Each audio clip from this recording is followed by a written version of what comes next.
So ayan, magandang araw po sa inyo lahat mga pre.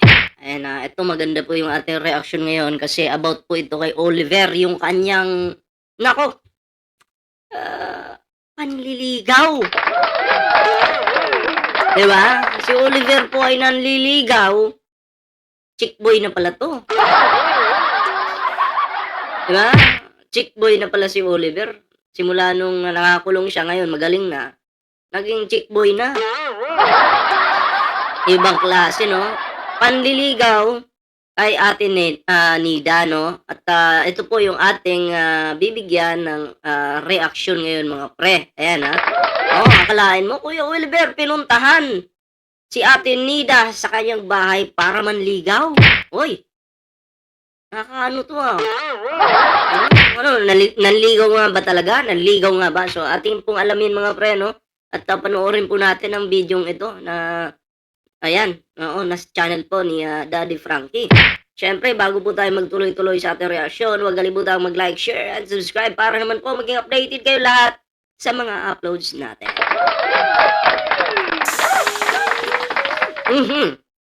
Higo po tayo ng, masarap na kape. Oy, at, maraming salamat pala dito sa mug 'no, na binigay sa atin ni, Rick Aningat, ayan.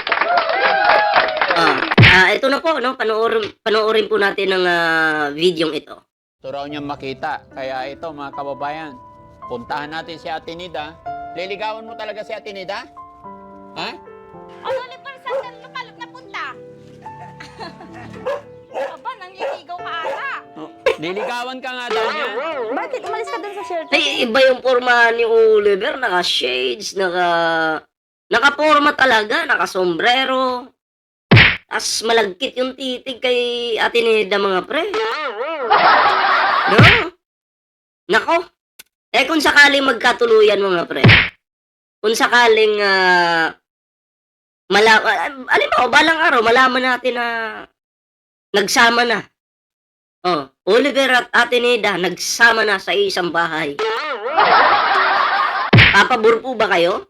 Siyempre kung ako po yung tatanungin, papabor po ako. Siyempre kasi, ano yan karapatan naman ni Oliver na umibig sa isang magandang dilag. Diba? Mag-ibigan, makabuo sila ng anak, di maganda. At least po, si Oliver at Ate Nida ngayon, okay na. Si Oliver dati, medyo wala po sa sarili, ganun din po si Ate Nida, nagwawala, hinahagis yung mga gulay.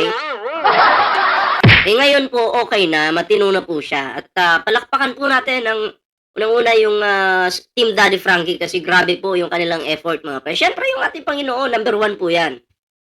And then Team Daddy Frankie. At siyempre, salamat po sa mga sponsors and supporters na nandyan po at patuloy po na sumusuporta po dito sa Team Daddy Frankie kasi mga pre, grabe po talaga, no? Yung, mga sponsors natin, napakababait ng mga yan. Talagang, hindi po, makabasag ng ng, pinggan. Hindi, maraming salamat po sa suporta, no, sa Team Daddy Frankie. Ayan. So, tuloy po natin. Anak mo, nalason ka ba sa utak? Pinagpapawisan ka na naman. Ba't lagi kang pawis? Ay! Wag mong tanggalin. Wag mong tanggalin. Ayan yung pampapugi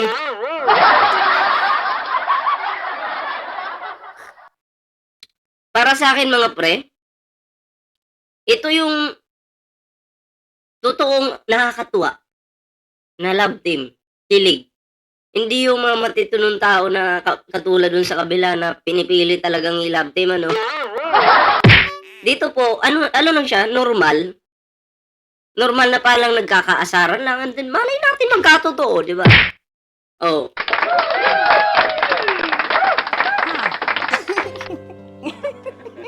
Putang ina.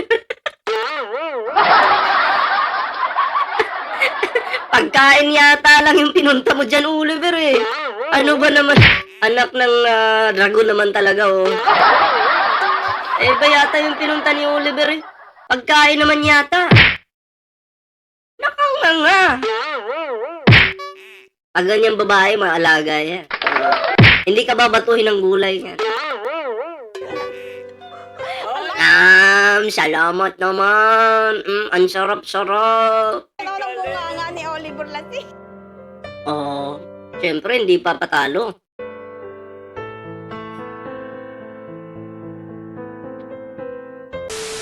So yun mga kababayan, kanina kasi nagsabi si Kuya Oliver sa akin, namimiss daw niya si Ate Nida. Hindi ko alam anong naisip ni Kuya Oliver mga kababayan, bakit bigla niyang nasabi sa akin nasaan si Ate Nida, nasaan. Gusto raw niyang makita, kaya ito mga kababayan, puntahan natin si Ate Nida. Total, nandito na yung result ng pagpapakuha natin ng kanyang dugo dun sa pahirapang fasting. Sa awa ng Diyos, na fasting na at may result na sa dugo. Kaya pupuntahan natin siya. Isa pa, dahil namimiss nga ni Kuya Oliver. Talagang puspusan na yata yung panliligaw ni Kuya Oliver, ah. Kuya Oliver, liligawan mo talaga si Ate Nida? Ha? Ayan na.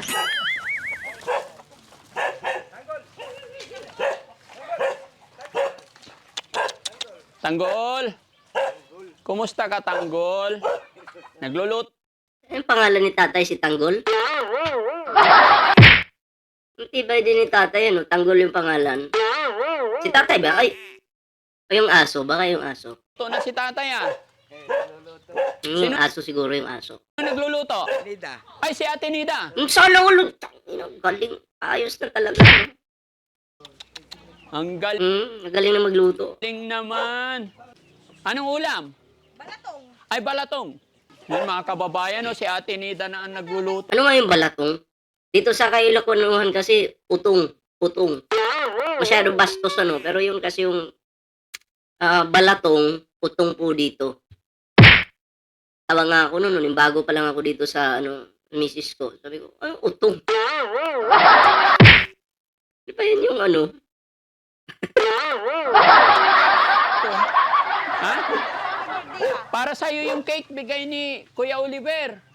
Paano kaya kung balang araw, malaman natin, Oliver at Ate Nida, ikakasal na. Oh, sarap siguro sa pakiramdam, no? Siguro yung malalapit na mga supporters, invited siguro, no? Oh, ay, malay natin. Magkatuluyan talaga, di ba?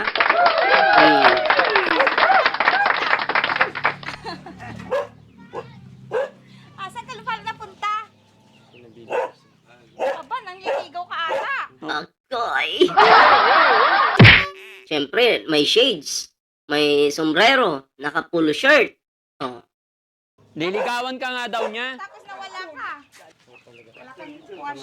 Tanggapin mo. Ay, ano may dala pang cake? Ayos. Si nahihiya. Ate Nida naman, pakipot pa eh. Oo. Kung nandyan si Ansing, yung dala niyang cake, siguro 3,000 bayad mo. Si Ay, kinikilig si Ay.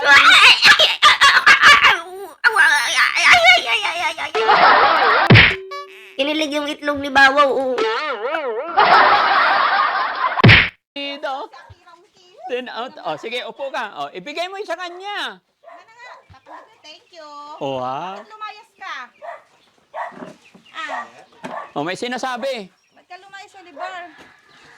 Nalason ka na ba sa, utak ko? Oliver na. Tabi siya sa'yo. Oh. Ay, ito, aso-aso mo, aso kayo. Sige, itapon mo pa. Wala na kayong baso. Oo, talaga naman tutong wala kaming baso. Dinala lang ng hipag kong si Sayra yan. Saan napunta ba yung mga Tapos yung kapatid aso ko. ay baso mo?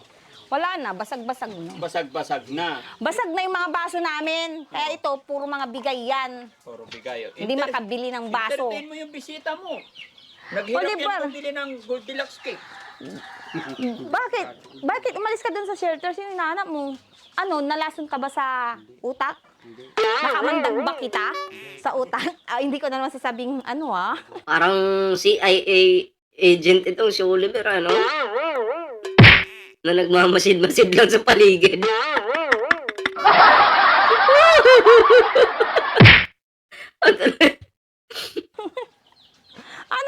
Namiss ka kasi niya. Namiss ka Ba't tayo. ang aga mo magsaing? Nagugutom na ako, di magsasaing na ako. Ay, sakto. Ito, Ah. kain ka. May dala akong ano. Thank you. Saya si Ate Nida. Si Rizky, tignan mo, parang galit ba?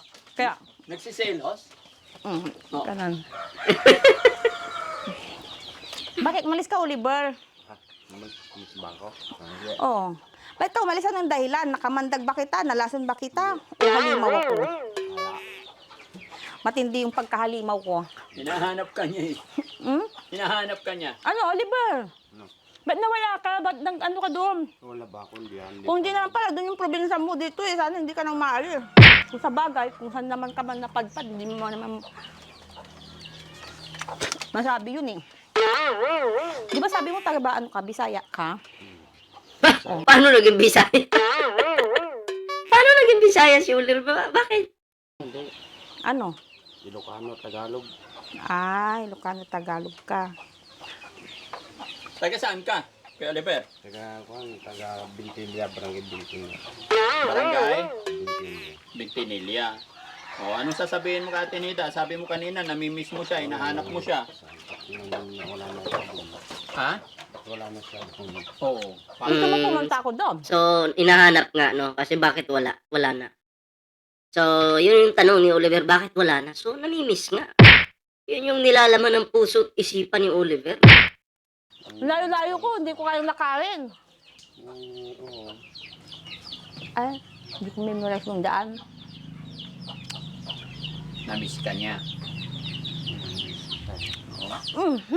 Baka si Yaya.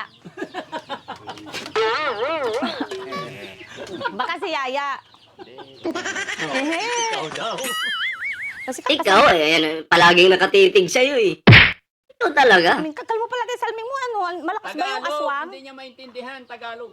Tagalog, Ilocano. Oh, Bakit mo ipapatanggal yung salamin? Eh, yan nga yung pampa-attract sa mga chicks na gusto niya, eh. Oo. Oo. Tagalog, Ilocano ka. Tagalogin mo, Ate Nida. Ay, Ate Nida, kumusta ang pakiramdam mo? Lumabas na yung result ng dugo mo. Ay, oo nga pala. Nakalimutan ko pala yun. O ano nga, ano sabi ng doktor? Oh, sabi ng Mm. doktor, yung dugo mo daw, Marumi. hindi. Ano eh? Dugong aso. Marumi nga. Italin yung aso nyo, nagkakala ng basura. Eh, aso nga, marumi. Hindi, joke lang. Oo, ano? Sabi ni Doc Lagman, walang problema sa dugo mo. Ay, foreigner siya. Gusto ko yung ano yung nagsusubuan sila, eh.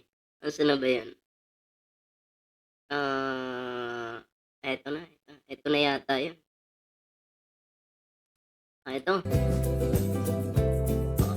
Sana all.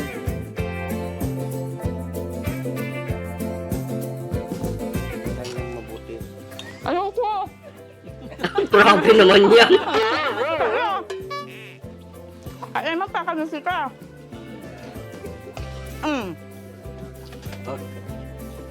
Yan. Nga, ba't kaming dalawa lang? O, syempre, Kayo, all. Nga, ano, all. Na kami did kinay. special kayong dalawa eh. Ganon, nawala na si Oliver. Ha? Sige, subukan kayo hanggang mabusog, ah.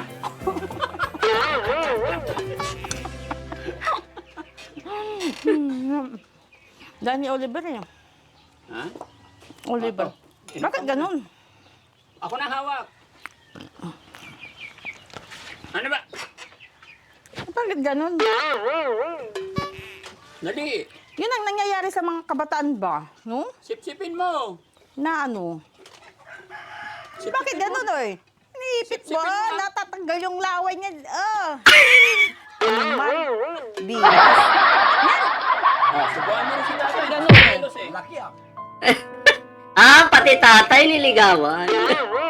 Ang galing. Ang galing. Mabait si Kuya Oliver sa biyanan eh, no? Tatay niya na yan, eh. Ha? Biyanan mo yan. Anong hindi? Ganon? Biyanan mo yan. Pag kayo nagkatuloy Kuya Oliver? biyanan mo yan. Tinida. Ah. Salamat kasi nagbigay siya ng cake, no? Para lang mamimiss niya ako, tataka siya sa shelter. Alam ko Shelters? na tumakas siya. Nakita ko dyan. Nawawala daw si Oliver. Sino eh? Baka ako, dahil nakakalimutan ko, hindi ko alam kung saan ko nilagay yung ano. Mukhang maganda sila magkatuluyan, ano? Ano sa tingin niyo, mga pre? Malay natin, balang araw, sponsoran ni Daddy Frankie, malaman natin, Ate Nida at Oliver, ipapakasal na ni Daddy Frankie at magsasama na sa isang bubong. Kayo mga pre, pabor po ba kayo doon? Okay na naman po si Oliver nasa tamang pag-iisip na naman No, at ganun din po si Ate Nida, hindi na dati mainitin yung ulo, nagwawala. Ngayon okay na po. 'Di ba? Basta natutukan lang po talaga, no, at mapakain sa tamang oras. Kahit po tayo na mga nasa tamang pag-iisip, kapag tayo po ay nagutuman, mainitin po yung ulo natin. Ganun din po ako, mainitin yung ulo ko pag lalo na pag late na yung kain ko. Tumataas yung boses ko minsan ganun po ako. At ganun po yung tao. Okay? So, kayo mga pre, anong reaction nyo dito sa ating video ngayon? Ayan. Comment nyo lang po yan para mabasa natin. Kung nabitin po kayo dito sa video ito, puntahan nyo lang po yung YouTube channel ni Daddy Frankie at ituloy nyo po ito. Nasa mga 27 minutes po ito mga pre. Na may pamagat po ito na Kuya Oliver, pinuntahan na si Ate Nida sa kanyang bahay para manligaw. So yun po yung title mga pre, no? Pwede nyo pong bisitahin at panoorin kung nabitin po kayo dito sa video natin na to. So maraming salamat po. Abangan nyo po yung susunod natin na reaction video. Ayan, so magandang araw po sa inyo lahat. Ingat. Kita-kits po tayo sa susunod na video. At yun, share nyo po yung ating video ngayon mga pre. At syempre, may ano po tayo dyan, may TikTok, may Facebook page po tayo. At magkita-kita po tayo dyan mga pre. Ayan. So maraming salamat po. Hanggang dito lang muna yung ating video. Ingat. At magandang araw po sa inyo lahat.